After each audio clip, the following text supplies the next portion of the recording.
right, here it is, my favorite segment of the morning. Real or just a hoax? The question comes up whenever UFOs are mentioned, but now some new support that may surprise you. Tomorrow, former military personnel are speaking out for the first time on camera about their personal experiences with UFOs in Washington, D.C.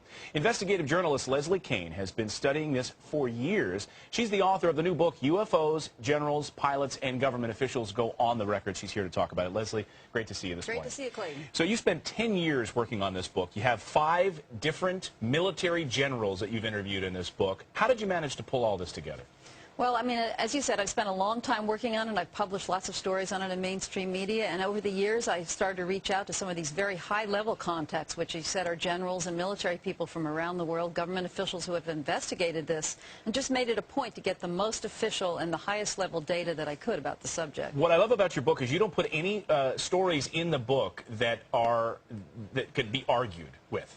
You call yourself a UFO skeptic. So none of the stories in the book, you say, can be argued with. I agree with you. I mean, the evidence is irrefutable for some kind of physical phenomenon, and it's well documented in the book through multiple witnesses, radar, ground traces that are left by things that land. And airline pilots, right. Officials, and so forth. Let's start with one, actually. This was at Chicago O'Hare Airport in 2006. This was witnessed by dozens of people there at O'Hare, and pilots as well. Tell us what happened at this one that ended up shocking a lot of people.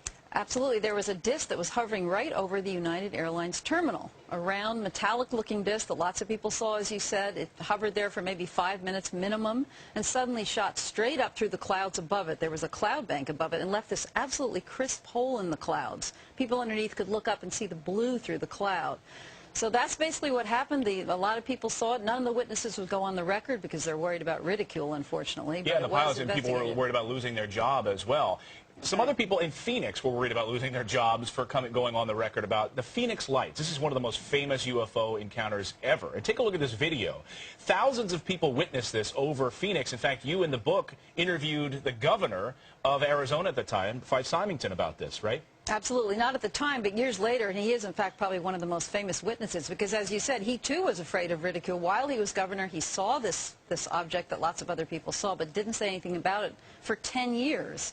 10 years later, he decided that it was time to make amends to the people, that he had withheld this information. It was very important to the people of Arizona that they know that he was one of the people that saw it as well. And he's featured in the book. Also in the book is McMinnville, Oregon. This one goes back to 1950, and I think this is fascinating. Way before Photoshop. Take a look at this photo. What are we seeing here? Yeah, this was taken like with a Brownie camera. A farmer and his wife were just out on the farm in the middle of nowhere. They saw this disc hovering overhead, ran in and got their camera, took 2 very, very incredible photographs that have been well documented and studied by laboratories for decades. Well, I would encourage everyone to pick up this book. If you're sitting there as a skeptic, read it from beginning to end and then make your decisions about it. Leslie Kean, the book is great. It's called UFOs. It is out now. Thanks so much. Thanks for having me, Clayton. You bet. Coming up.